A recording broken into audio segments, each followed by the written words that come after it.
You're listening to the Sales Success Stories podcast, where we deconstruct world-class sales performers to provide insights and strategies to help you improve. To learn more, visit us at top1.fm. Here's your host, Scott Ingram.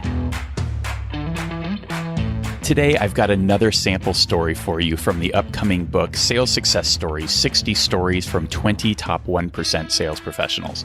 Last week, the full inside layout for the print version of the book was completed, and we clocked in at 302 pages. I guess I shouldn't be surprised, as we tend to go into a bit more detail and depth around here in our effort to deliver a little more value than the average sales podcast. And having read through the fully assembled book over the long weekend, I'm really proud of what we've been able to pull together here, and just can't wait until we officially publish on October 16th. This 7th sample story in our series leading up to the book is brought to you once again by Story Dimensions, a SaaS sales enablement company. Story Dimensions is the only solution that captures and packages real stories from your customers into easy to digest and deliver formats that salespeople can use to build credibility and trust with buyers. And they just finished a really great overhaul of their website where you can learn about their unique process. Just go to storydimensions.com, and while you're there, you can request a live demo and see firsthand how Story Dimensions can help you accelerate your sales cycles and close more deals. Now, let's give a listen to one of Jacquelyn's stories. Jacquelyn Nicholson, Sell High. Early in my career, I worked for a very big Fortune 50 company. At the time, I wasn't yet a quota-carrying salesperson, but was in a sales-like position.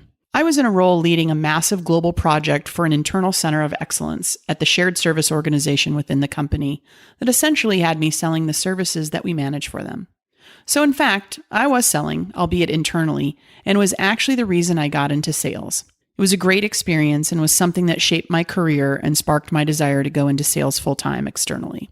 In order to get this global project approved, budget secured, and the infrastructure initiative started, I was tasked with going around to the entire staff of our CIO to sell them on this massive effort we were about to undertake, a great opportunity for someone who was in their 20s.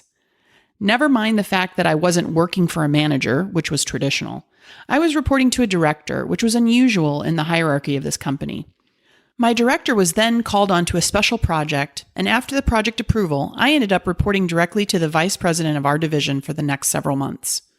My director and my VP invested a lot of trust and faith in me and asked me to lead the presentation and to sell the idea and specifics of the project to the CIO and his staff. My director spent a ton of time coaching me and taught me what to do. To this very day, I'm forever grateful to him for all he taught me.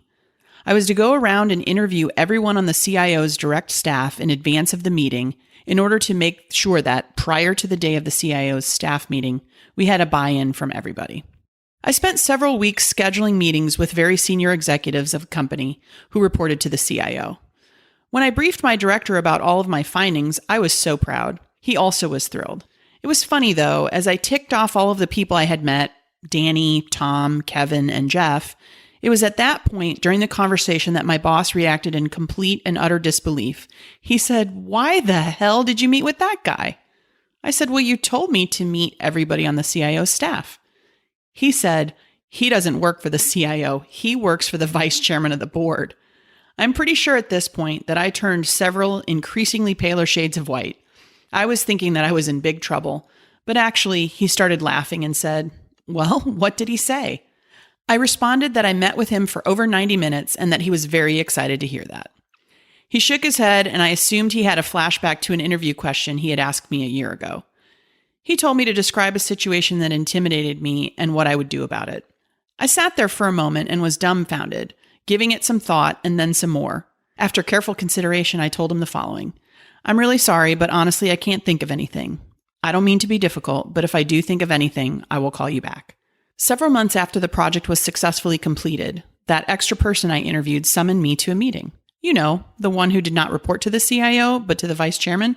It was a pretty large group of people, and I noticed amongst the suits that I was the only woman, definitely the youngest, and for certain the most junior.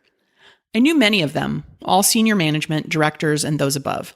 As the vice chair's direct report greeted everyone, it was a very serious handshake and deep-toned, "Very nice to meet you." When he saw me, he shouted, "Jacquelyn, how are you? How is Murphy?" It was priceless to see.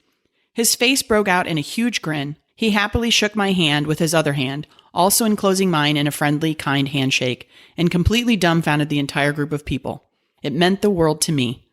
I had taken the time to meet him several months ago in my fearless ignorance of his senior title, but managed to form a relationship after that without intimidation. Those efforts gave me the right to have access to his insights and to be invited to meetings I would otherwise have not been able to join. It also enabled me to see senior executives as people just like you and me, who want to be liked for who they are and who are mostly regular folks just looking to be valued and for people to listen. That experience taught me to approach the C-suite in my career often and easily, enabling me to meet a variety of CEOs, CMOs, CIOs, VPs, and board of director members over the decades since. I treasure it. Jacquelyn contributed 2 other stories to the book, one titled Build Rapport and the other about avoiding the single thread and never failing alone.